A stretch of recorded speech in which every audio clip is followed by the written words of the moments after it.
Hi, everybody. Welcome back to Homeschool Minnesota. My name is Dale Annand. The Homeschool Minnesota podcast is an outreach ministry of Minnesota Association of Christian Home Educators. We're so glad you guys are with us today. So one of the things that we like to do is stay on top of what is happening across the nation in homeschooling. And so what just came out, we live, of course, Homeschool Minnesota. We're in Minnesota. Everybody's state is different. Everybody's country is different.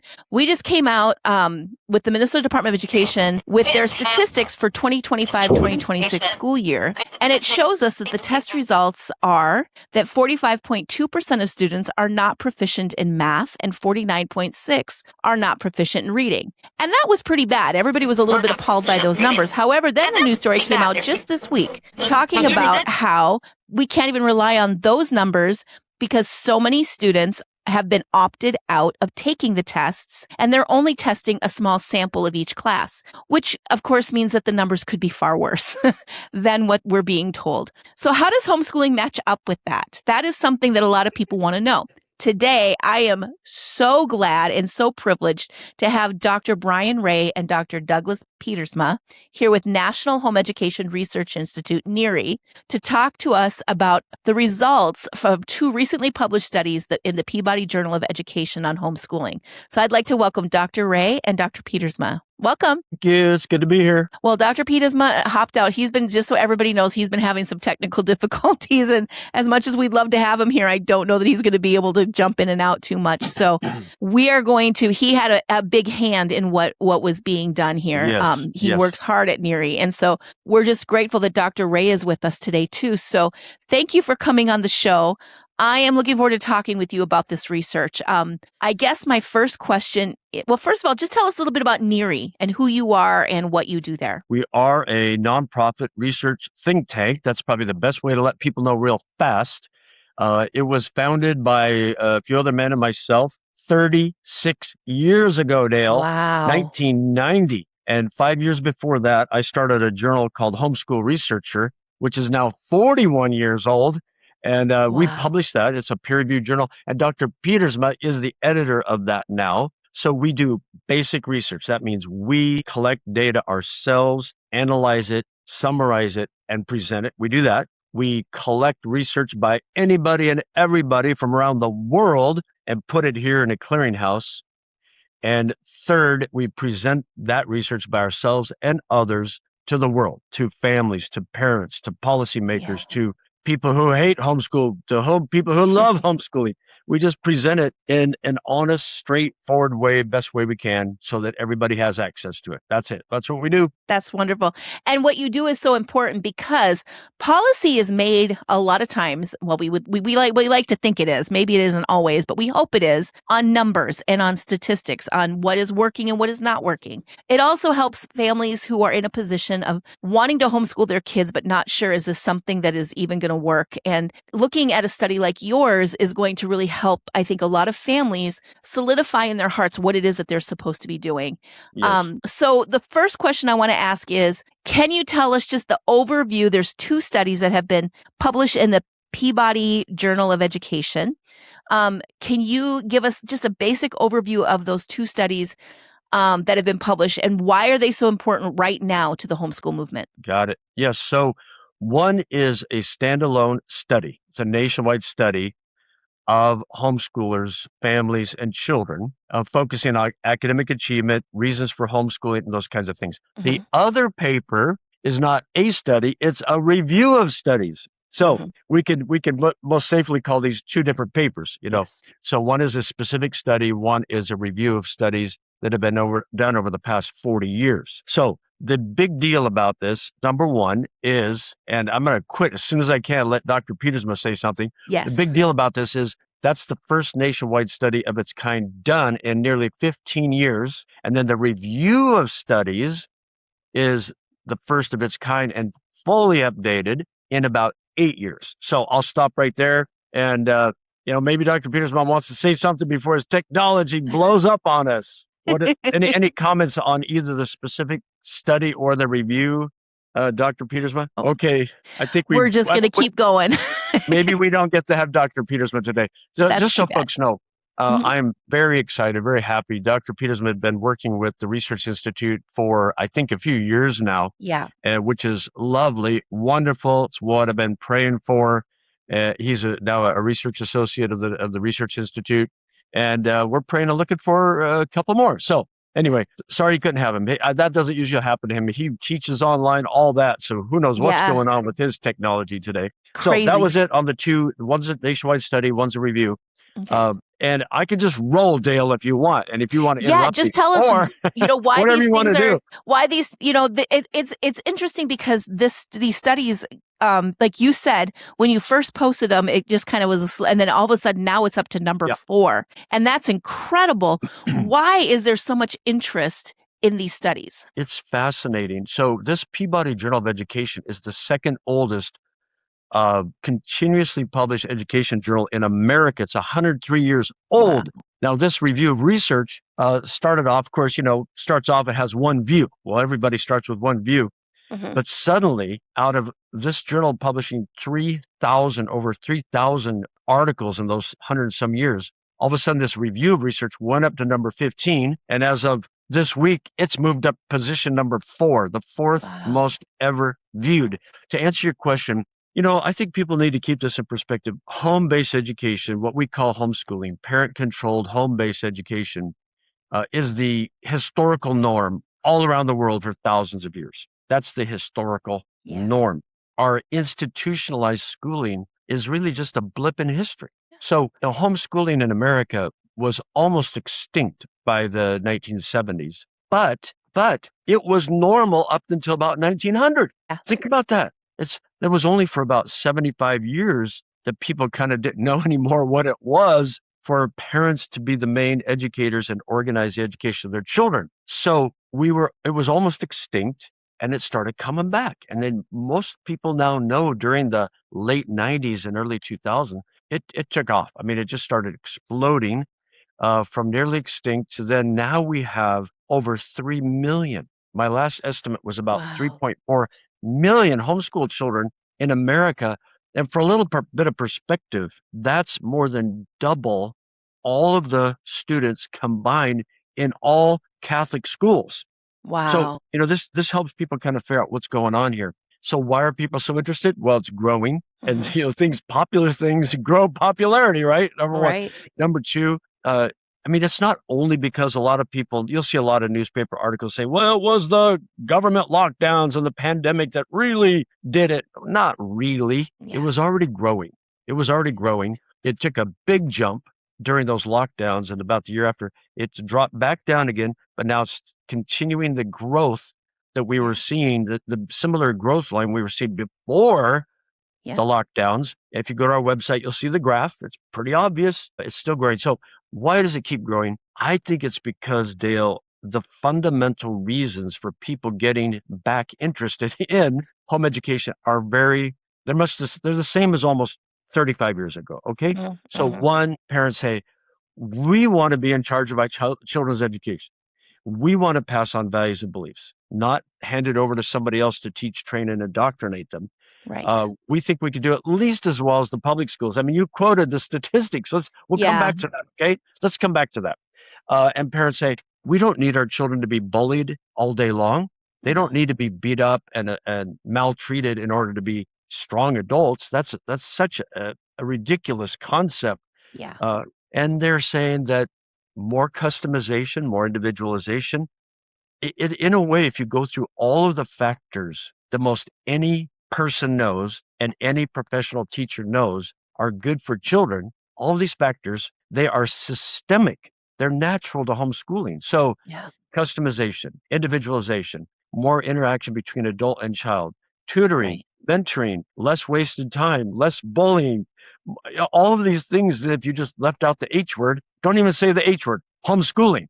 You Yeah. just go down the list and ask any average adult, ask any public school teacher, any private school teacher, just say, is this good for children? Yes. Is this good for children? Yes. Is this good for children? Yes. Go down like 15 factors, and I do this in court.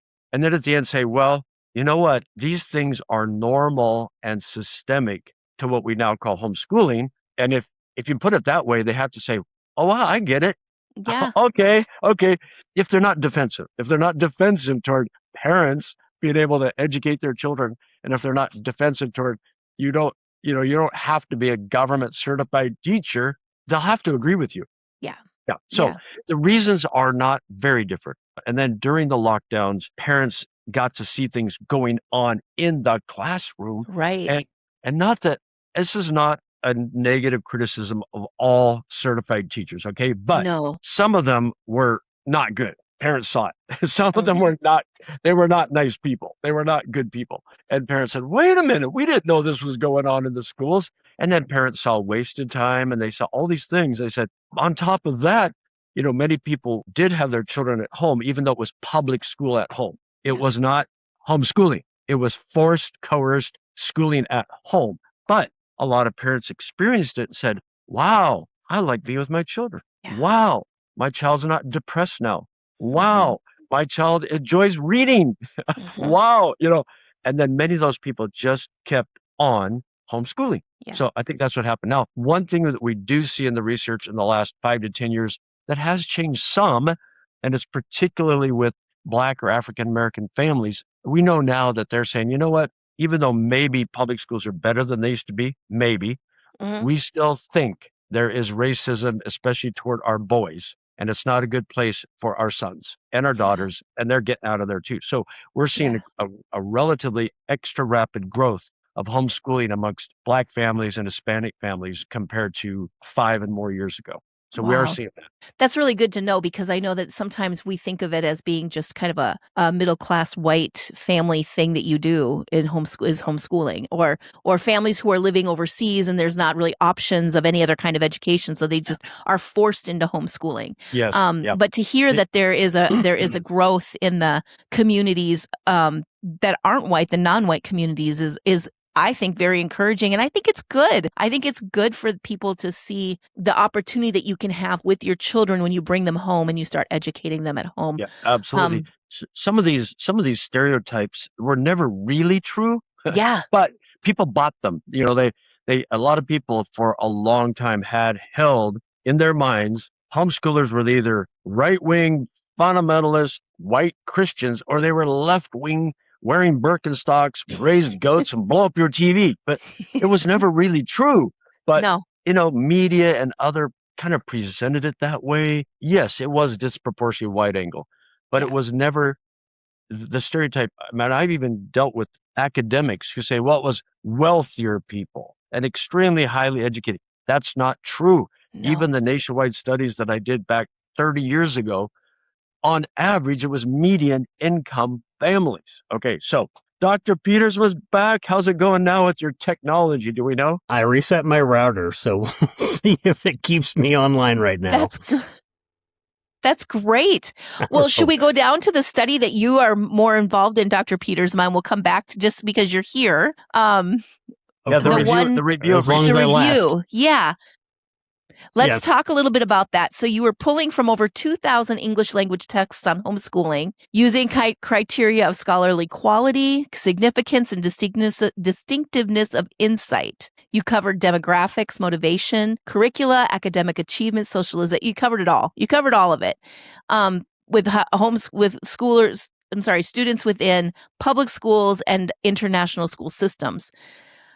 In a study like this, one of the things that I read is that you might be accused of cherry picking the results to favor homeschooling. So how did you guard against that? And how did you filter all the information that you got coming in at you? Well, it is a lot of information, and there always is the potential to have bias interjected into this. But as scholars, we do our dead level best to go out and find, when we're looking for quite literally all of the empirical research that relates to home education, whether it's for academic achievement or social success or whatever it happens to be. We use as many resources as we can. We use different databases, different types of internet searches, and so forth. And we gather as much of that as we can, possibly can. And then we look to see, oftentimes, in perhaps reference sections of one study. What are other studies, so that we can go out and sort of snowball to pick up even more research that's out there. And we do our best to pick up as much as we can, and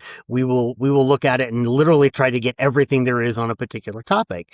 And the fact that we put these out in publicly accessible ways, in other words, it's open access and everyone can have access to it. It's one of those things that actually allows us to be able to say, okay, if somebody thinks we missed something, they're going to be able to provide a critique on it or something along those lines.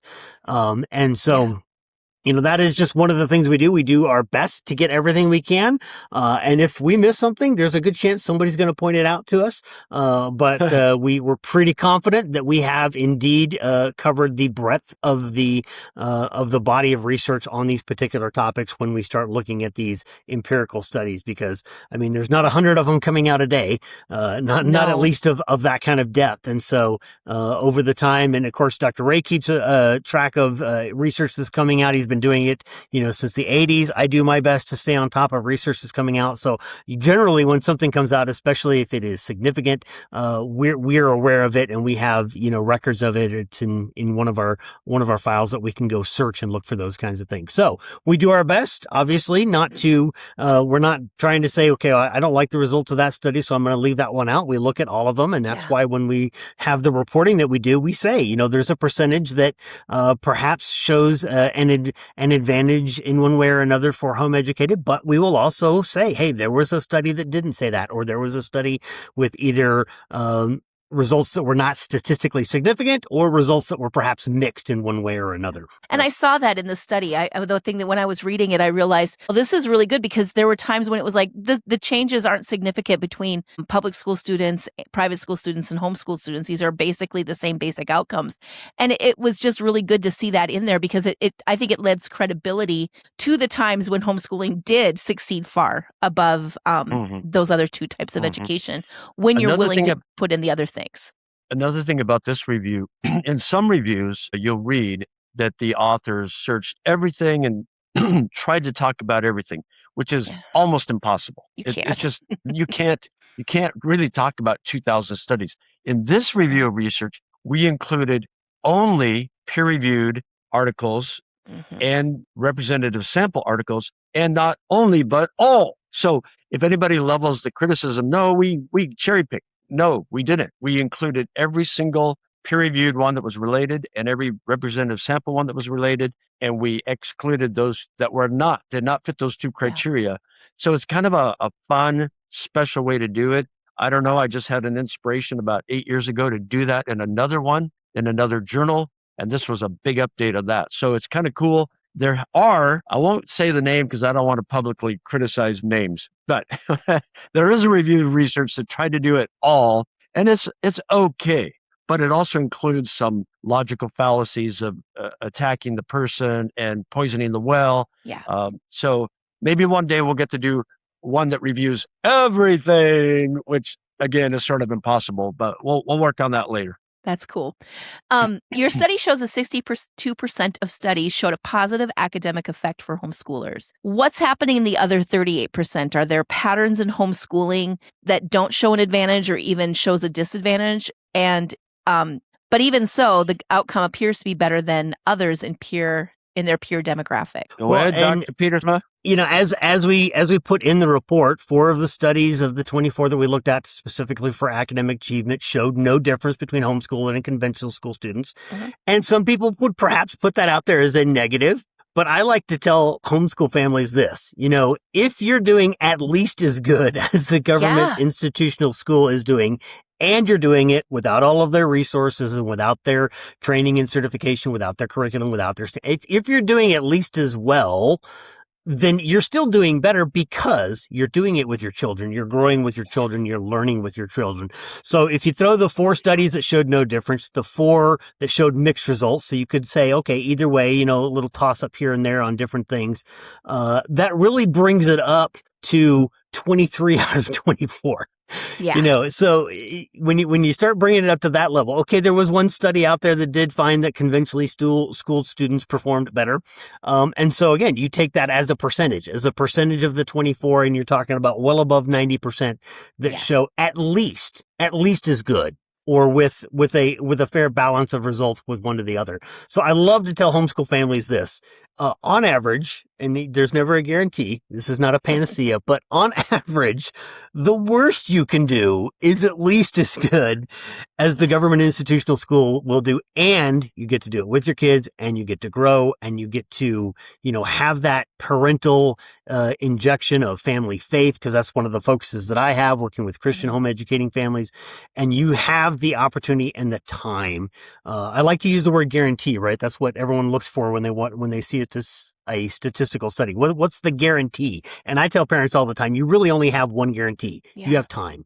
You have time to work the Christian discipleship right alongside of the academic. You have time to place a special focus, if you've got a special needs child, on their aptitudes and needs and proclivities and so forth. So that's the one guarantee that I always point out. But as we look at these studies, yes, an overwhelming percentage. I like to use the term supermajority. I work a lot in the legislature in my state, and for them to pass a supermajority bill or something along those lines, it has to be 2/3. Well, if you look at these, many of these outcomes are really close to that 2/3 mark as far as how many of them show positive or beneficial outcomes. And so supermajority, I think, is a good term. And so I tell families, you've got a supermajority chance of doing very well with your children, even if you don't feel qualified, and we can address all of, those kinds of questions with research and studies as well. That was a solid observation, Dale. And just for fun, somebody might be wondering, what was that one study, right? Was it one study? I just looked it up. I don't have all this memorized. There's no way I could memorize all this. The one study was at the college level. One study compared homeschool to conventional school in one study in all of the whole world and all of the whole nation of the United States. And in that one study, the conventional school students had a tiny bit higher. Like, it was statistically significant, so we had to say it was higher. But in a practical application, it was not practically significantly higher. It was in math in one study. That was it. Wow. So, that's so it's get safe it in to perspective. say. Not to be defensive or anything, but yeah, in most cases, homeschool students do better, even if just marginally, than their peers in public schools. But what about private schools? How do they typically perform compared that's to a good one. You want to start with that one, Dr. Pietersma, or not? The way I come at this, I group institutional schooling as one really large group. And I know that kind of frustrates some people because they're like, well, what about the Christian schools? And I'll tell you right off the bat, I grew up in Christian schools. So I went to small church-run Christian schools virtually my entire education up to the graduation of high school. And what I will say from my perspective is that most of those Christian schools, they have great intent, they have great heart. I love the people that work in them. But they have carried over the same paradigms. They've carried over the same methodologies, the systems, everything from school grades to school grading to standardized testing.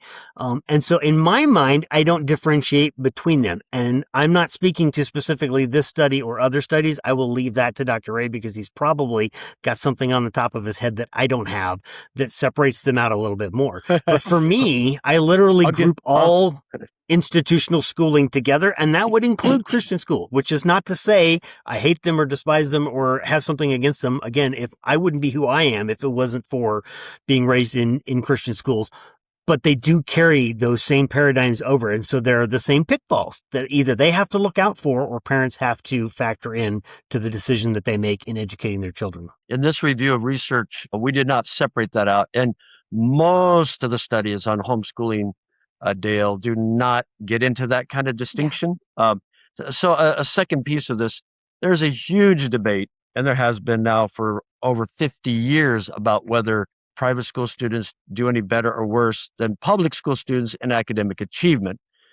It's a debate. It just goes on and on and on and on. And some will say that if you control all the background variables, all the demographics, family income, parent education, ethnicity, race, all those things, some argue that Well, we find somewhat slight positive benefit for private schooling, and others say no, we don't. So it's kind of rough. So in our review, many of these studies are comparing. I'll try to make it really simple. They're comparing homeschool students, if it's an academic achievement test score, to generally the public school norm, which is the 50th 50 percentile. Mm-hmm. So it's kind of like, the average on a standardized test is 50 by definition. And if we're using the standardized test for children who are homeschooled, you're comparing it to that 50.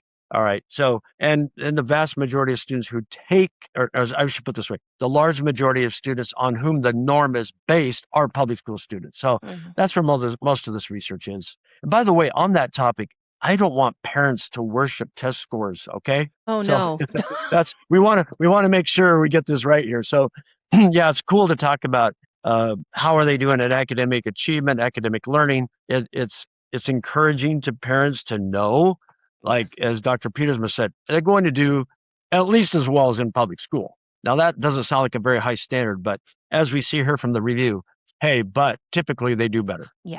Yeah.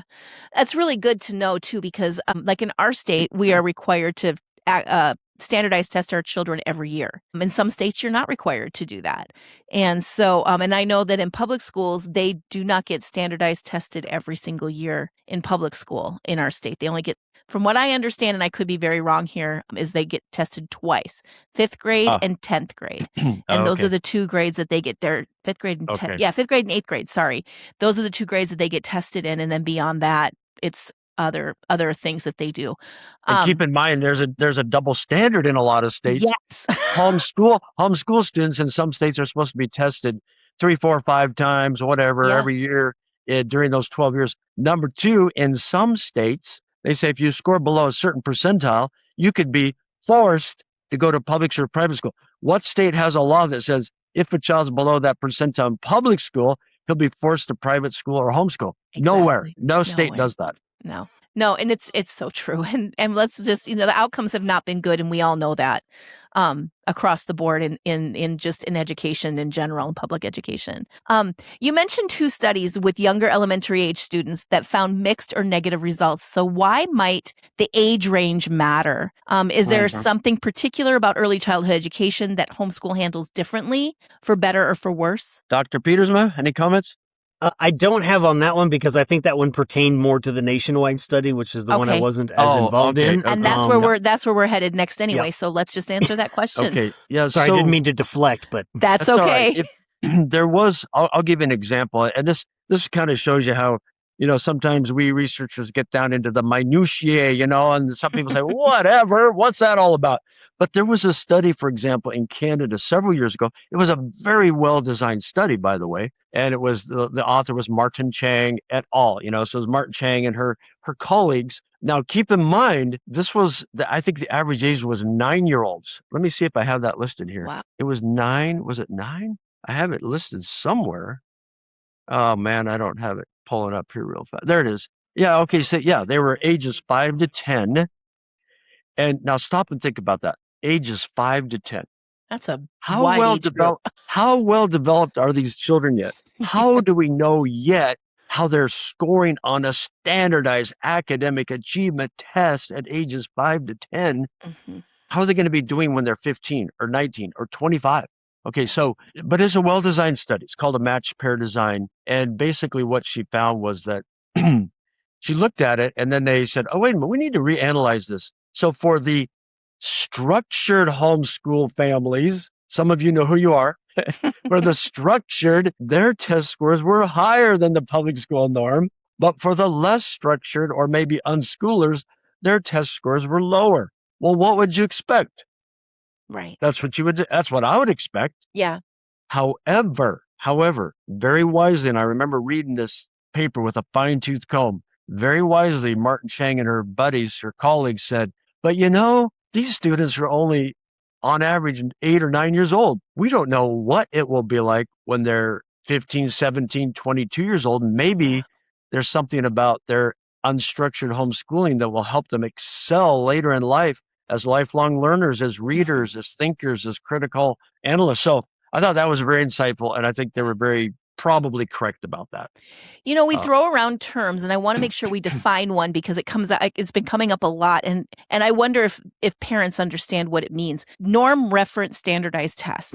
Yeah. Can you explain what exactly is, and what are they testing, looking for in a norm reference standardized test? You want to give a shot at that, Dr. Pietersma? Well, a norm reference standardized test is one that has been validated because it's been put into practice and they've run enough statistical analysis on it to know that as a test, it's not going to have these crazy anomalies. It's not something new. It's not something, just brought out of the box and we're just going to try it this time and hopefully the results.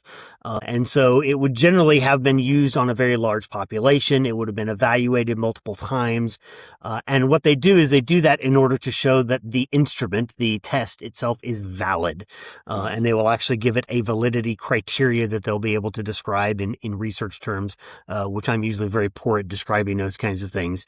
But that is something that then can be relied upon. And the idea behind calling it that is to say this is a valid and reliable test, as opposed to, hey, we just made something up and we're trying it and this was the result on it. So it gives a little bit more credibility to the results that come out. Would you like to add anything to that? Dr. Ray? So I'll try to give a simple example. Let's say you wanted to do, how are eighth graders? Let's do eighth graders. How are eighth graders performing in math? So somebody who's an expert, supposedly a group of people are experts, say, hey, this is what eighth graders should know in math, whatever that is. And if you're really advanced, you'll know way better. And if you're not so advanced, you'll know way less. And then you randomly grab 1,000 eighth graders from around the nation, from public school, 10% from private school, and you have them all take the test. And whatever the average score is, that's the 50th percentile, 50. So if you're below that, you're scoring lower compared to the norm, which is the average group. And if you're scoring higher than that, you're maybe the 60th percentile, the 73rd percentile. And so, I don't know where you were going to go with that, but Dale, so on these standardized tests, again, nobody should worship these things. No. But again, on these standardized tests, homeschool students over and over and over again over the last 35 years have been coming in on average, not all of them, 15 to 25 percentile points above 50. So 65 to 75. And that's just where they keep coming in. Yeah. And I think it's worth pointing out that most home educated families don't make a plan based on that test. Exactly. They don't set up their curriculum to say, hey, I want to teach my child everything they're going to need to know to get a good score on that test. Well, the government institutional schooling, they do that. Their curriculum is designed to get students to that test. And so, some people will bring up a critique about studies like, well, not all homeschoolers take it because, homeschoolers taking a lot of these standardized tests is voluntary versus those that are in government school who have to take them. However, considering the fact that the government school plans a curriculum in order to teach that information, and the majority of home educated students don't have such a plan in place, and yet they still score higher. I think that just lends more credibility to the results of those tests, to the results showing that the home educated generally score better on those tests. Yeah. And it's true. I mean, I think also remembering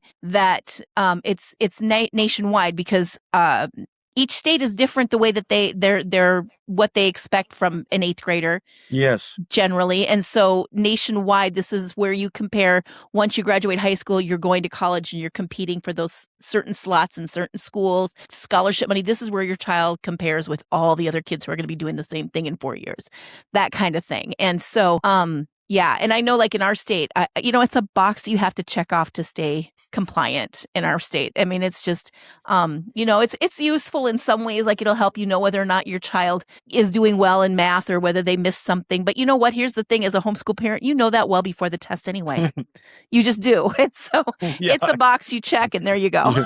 you usually know it. Yep. Yeah. Yep. So the nationwide study, for general findings, were there any differences in outcomes in families that we already discussed this. We talked about the socioeconomic and race and ethnicity status. We barely touched that. Do you want to do any more covering into that? Because I think that's interesting, because I think a lot of times people think that in order to homeschool, you have to have lots and lots of money, or you have to have access to a lot of things. And Can you tell us what the samples are regarding those, whether you're upper middle class or lower middle class? I mean, what are the statistics on those? Would you like to go for it, Dr. Pietersma? Well, I will only start with the anecdote, anecdotal information that I have, which is the experience. And hopefully it's, substantial anecdotal information in that I've interacted with a lot of home education families, both where I am locally, nationwide. I've interacted with a lot of organizations that support home educators. And I will say this, the anecdotal information on this is no, you don't have to have a lot in order to home educate your children. I will just give a few examples. The amount of money it takes, right, to home educate somebody, it can vary. You can spend a lot of money on a lot of curriculum. You can spend almost no money. And I would say over my children's K through 12 education, which actually finished last year, my second of two graduated in 2025, we probably spent on average $300 to $500 per child per year in resources, materials, curriculum, books, whatever it happens to be. Maybe you throw a field trip or two on top of that and it would be just a little bit more, so that would not be considered extreme. Yet I know families and I know individuals, some that you've probably talked to, Nikki Truesdale, her book's up on the shelf here behind me. She talks about how there are some families that they just don't have those resources yet. They can find free accessible resources and they can connect with community, to get what they need. Now there may be some families that have and can choose to do a little bit more or use curriculum that's, newer rather than borrowed or used or something along those lines. But the answer is if you have a will and a desire to get this done, I believe, based on all of the experience and the interactions I've had with home educating families, that there is a way to do it. And of course, I come at it from a Christian worldview perspective. So I say this, if God has called you to that, and I believe God has called every parent to that, then he will enable and find a way, and your trust in him is paramount. And then connection to community is one of those ways that I believe God even enables that. So I know that wasn't the empirical data that perhaps we were looking for. Dr. Ray, did you have more you'd like to add? Yeah, let's go. I'll go with the numbers a little bit. So let's have some context here. In institutional public schooling, consistently, there's found a correlation, a pattern between parent education and scores. Okay, so higher parent education level, higher test scores, academic achievement. Test scores are supposed to show academic learning, right? Right. We won't debate that right now. In institutional schools, consistently higher income of the family, higher test scores of the children. Consistently in the institutional schools. White Anglo, well, no, let's start with Asian. Asian, way high scores. White Anglo, high scores. Black and Hispanic, low scores. That's just over and over in the research. It's just reality. That's what they find in public schools. But in this nationwide study, other studies on homeschooling, those things pretty much disappear, Dale. It's like, what? Wow. What? So lower income or poor families' children are doing statistically the same as the higher income families in homeschooling. Parent education level, basically the same. Whether parents have the highest education level or the lowest, their children are doing above average in homeschooling. And when it comes to ethnicity, race, basically almost no difference. So I mean, people should really listen to this and pay attention to this and say, well, how is that possible? How's that possible? Well, if you start looking at all those factors we were talking about, by the way, before I go on, in a few little cells, if you look at my big matrix table right here, in a few little cells, there were some little differences. Sure enough, the Asian children homeschooled in language and math did a little bit better than others. Not a lot, but a little bit. But it's hardly anything if you look at the practical scores. And then this one is not shocking.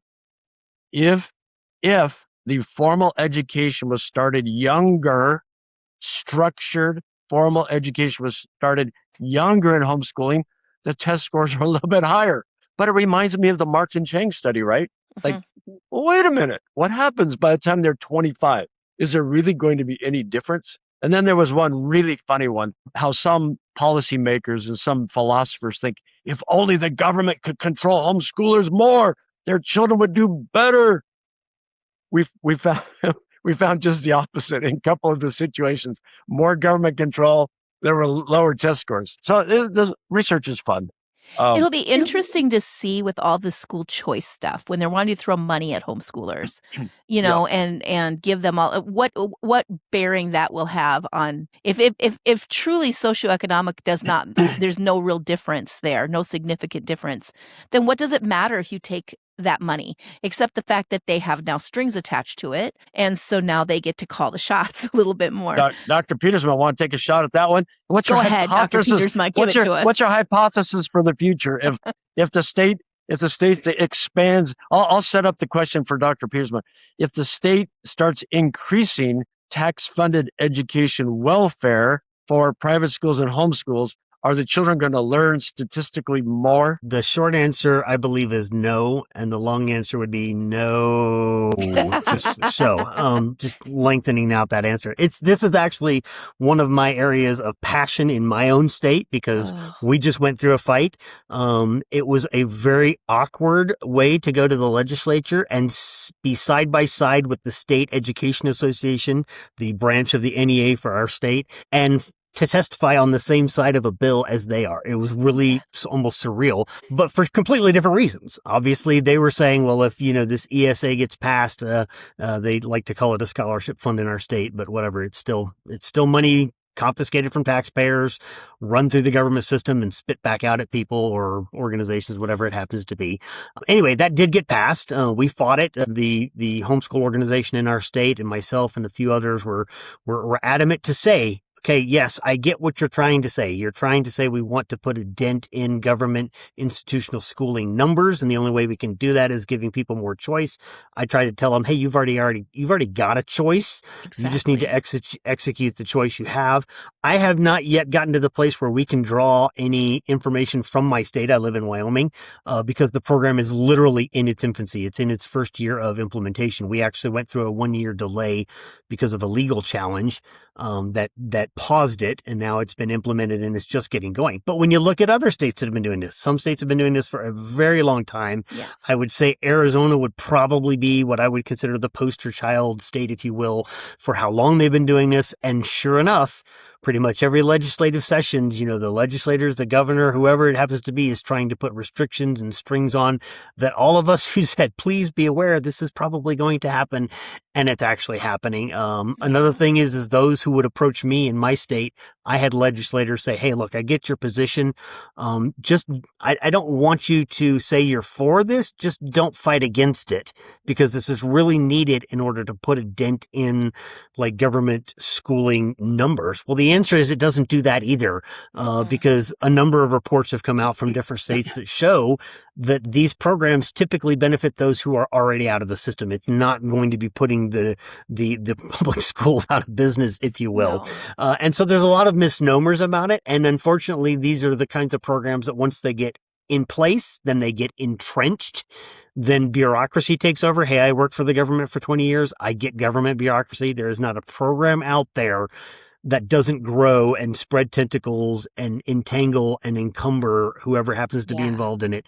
And these will be no different. It has already shown that to be the case in the states that have had it longer. I expect that in the states where it is new or where they implement these kinds of programs. And unfortunately, it is those who are conservative in, for instance, legislators who are really pushing for this, because their mentality is this is our way to, break the stranglehold of the unions and put a dent in public education numbers, which it doesn't do. I think that's a fallacy as well. It hasn't shown to do that in the states that have had it for a while. So I don't know if that was an over answer or not. No, it's good. Dale, may I take a shot at that real quick? Yes, I would like you to.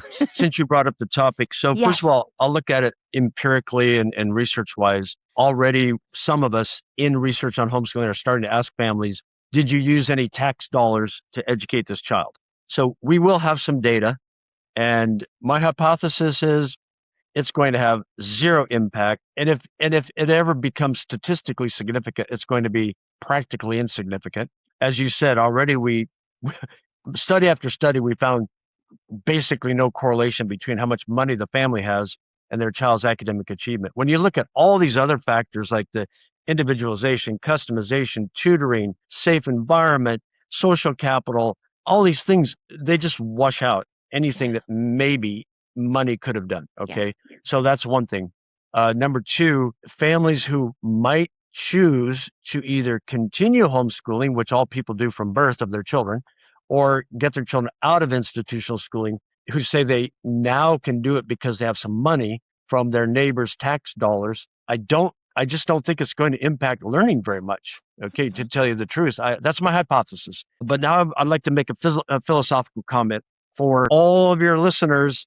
One, and I'm going to come at this from two angles. One, a biblical Christian worldview, and two, a classical liberal freedom-loving worldview. I would not start, even though I agree with Dr. Pietersma about wherever tax dollars go, there will be strings. I believe that.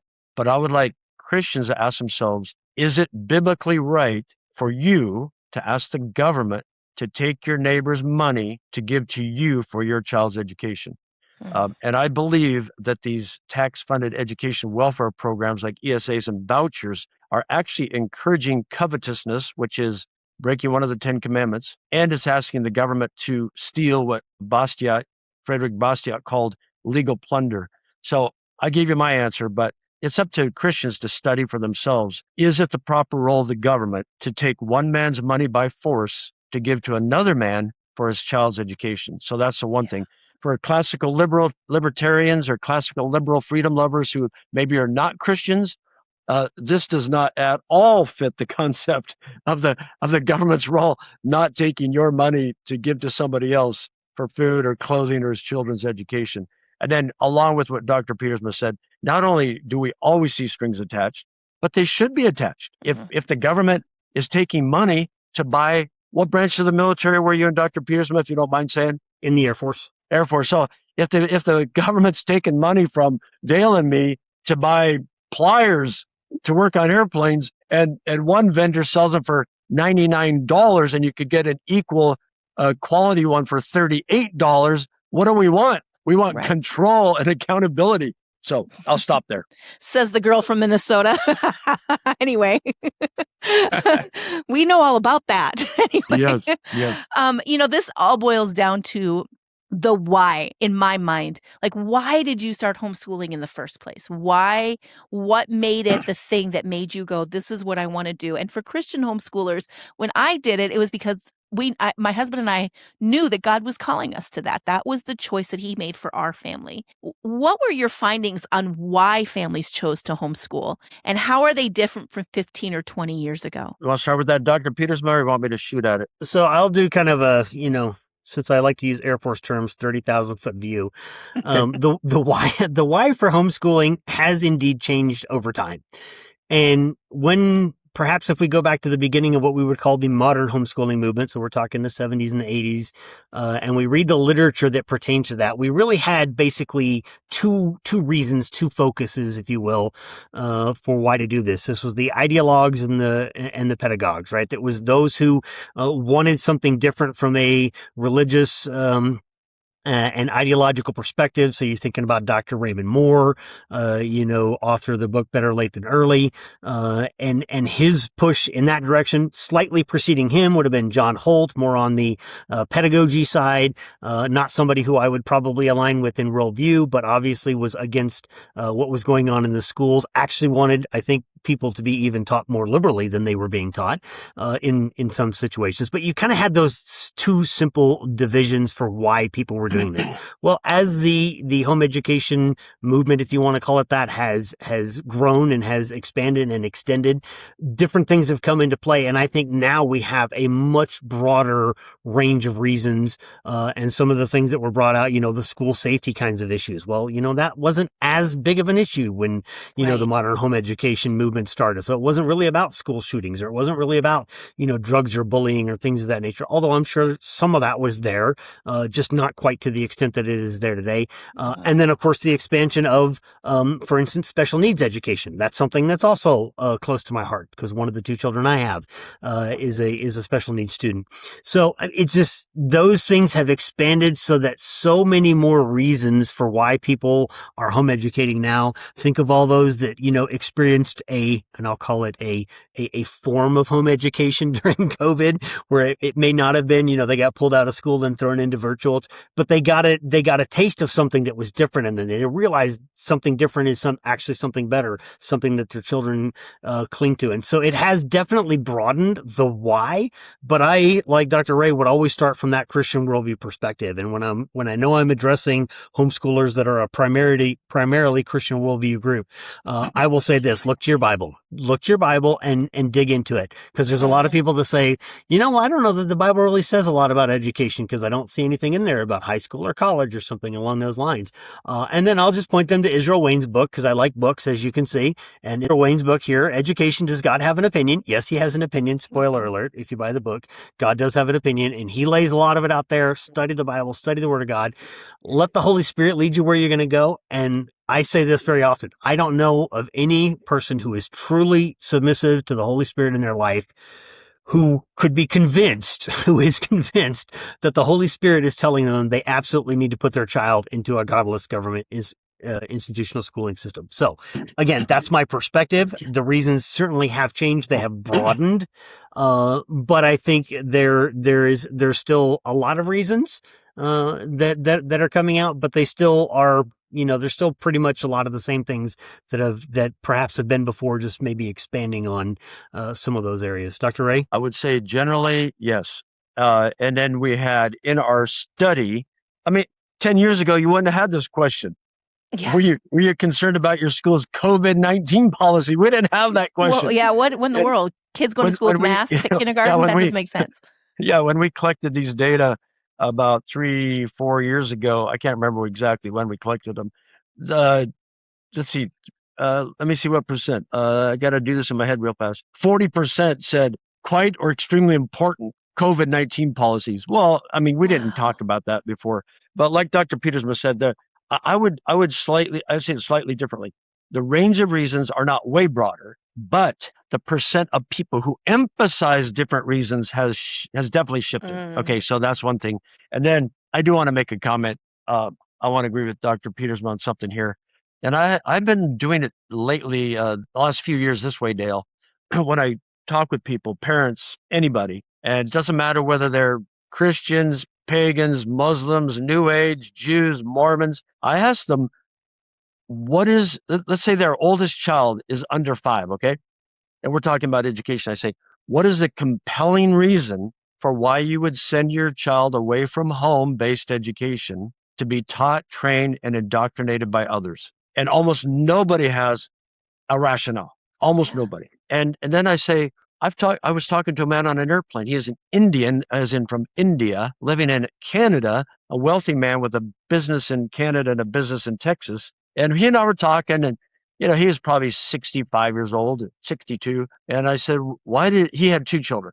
They're all grown. I said, why did you send your children away from home to be taught, trained, and indoctrinated by others? And he looked at me, he paused a long time. He said, I don't know, because everybody else did. And we had a great conversation. And he said, you know what? I'm going to go home and talk to my children about homeschooling their children. Yeah.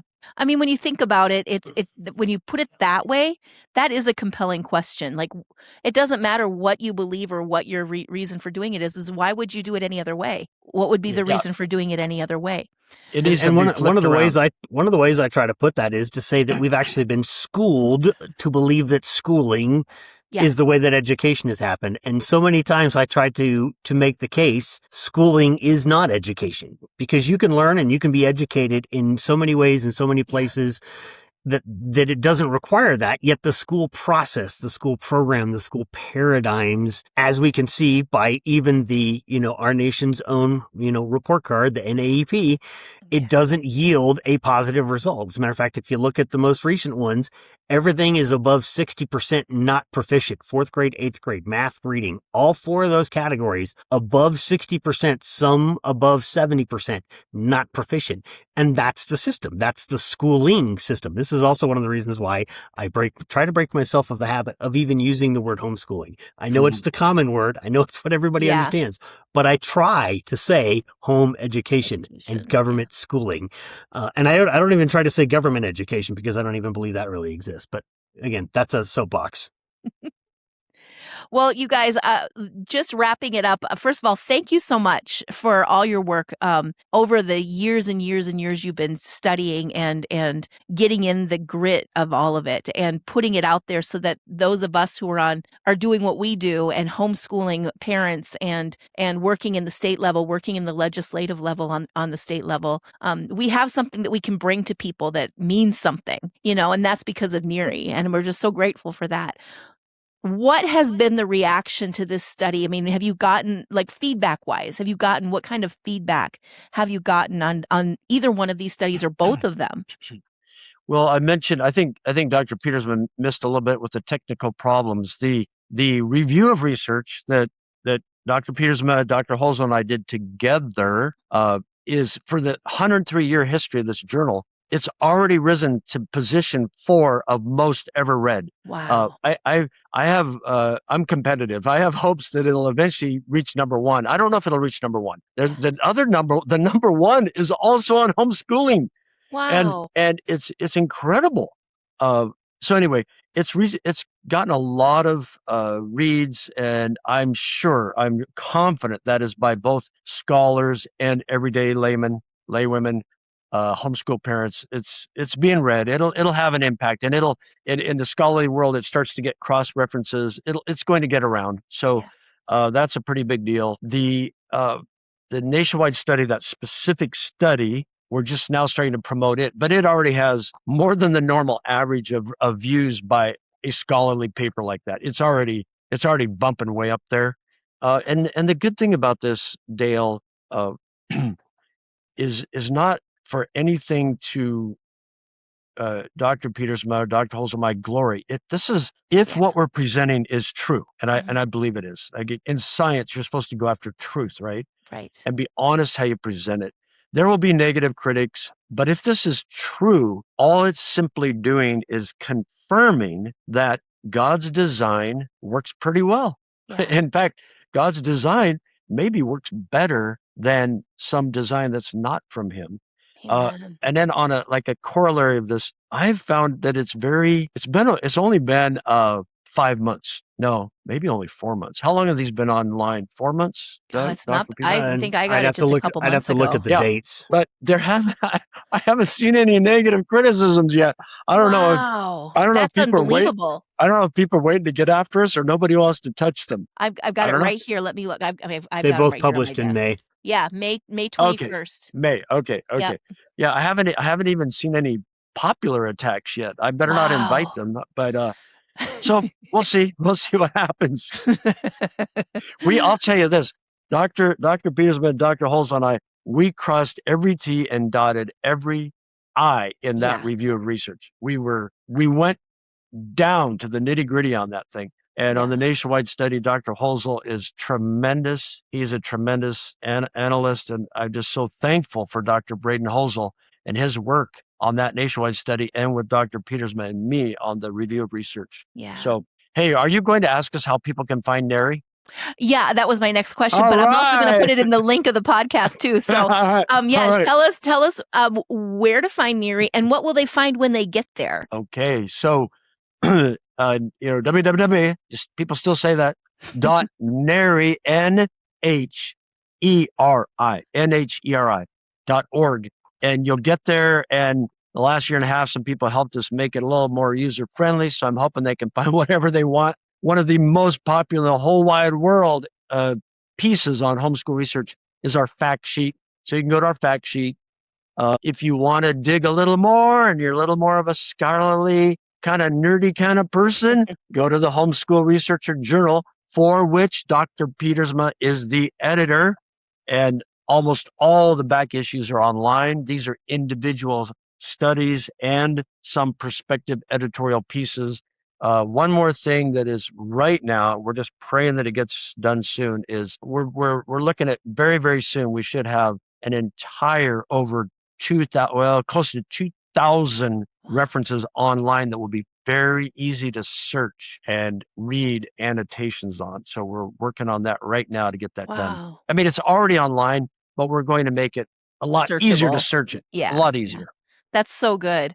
Well, Any thank you. comments, Dr. Pietersma? Yeah, anything Anything from else? you? No, I mean, you explained what's on the site there. There's a lot of information. I always encourage people, make sure you sign up for the news if it's something you want to Oh, see. yes. Because we don't just put out these scholarly pieces, because I do know that the scholarly pieces can be a little, I don't know, mind-numbing to read from time to time. However, what we try to do is we also try to publish what we call homeschool research news. And so we'll take a scholarly article or a dissertation or something along those lines, and we'll distill it down to its core elements, and we'll present that, not to try to dilute it, but literally to make it easier to digest. And of course, we always put links in there, so you can always get to the actual studies as long as they're publicly available.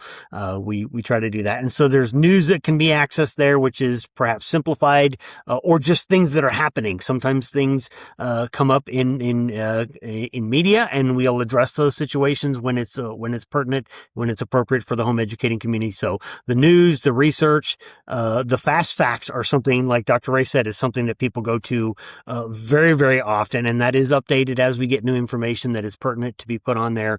And so just a wealth of resource. And if you can't find something, there's contact information on there, and we can get emails to be able to respond for something that an individual may need, if we can help you find it, or if we can help you find it even if it's not within our own repository.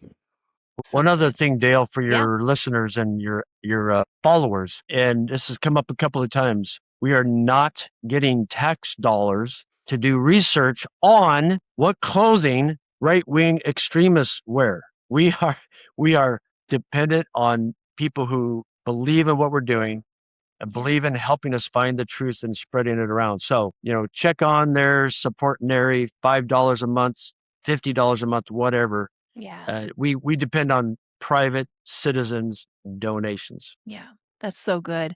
I think that as we think about that as homeschooling becomes more and more prevalent in our society, an organization like NERI, I think, is essential, because that you guys are willing to get in there and, like I said, get the nitty gritty, do the work to really prove the outcomes of homeschooling. And it does help. It does help a lot of families, and it does help our state orgs who are going into the capitals. And legislators like to see numbers. They like to see outcomes, and NERI is where we get a lot of that. So it is essential that you are funded to do what it is you need to do. So to my listeners, that's something you can think about giving to, giving something like that. It's a great graduation present. Every child that graduates, the family donates a chunk of money to NERI to continue allowing homeschooling to be free for other kids to be able to graduate. So something to think about. Thank you guys so much. What a wonderful opportunity to talk to both of you. I'm super grateful that you took time out of your lives to just talk to our listeners. And thank you so much for taking the time to do this, and for your continued just persistence and faithfulness in pursuing God and allowing Him to use you in a way that is just super important to homeschooling across our country and around the world, not just our country. Thank you so much. Welcome. Thanks for having us on. Thank you, guys. And for my listeners, we'll see you next time.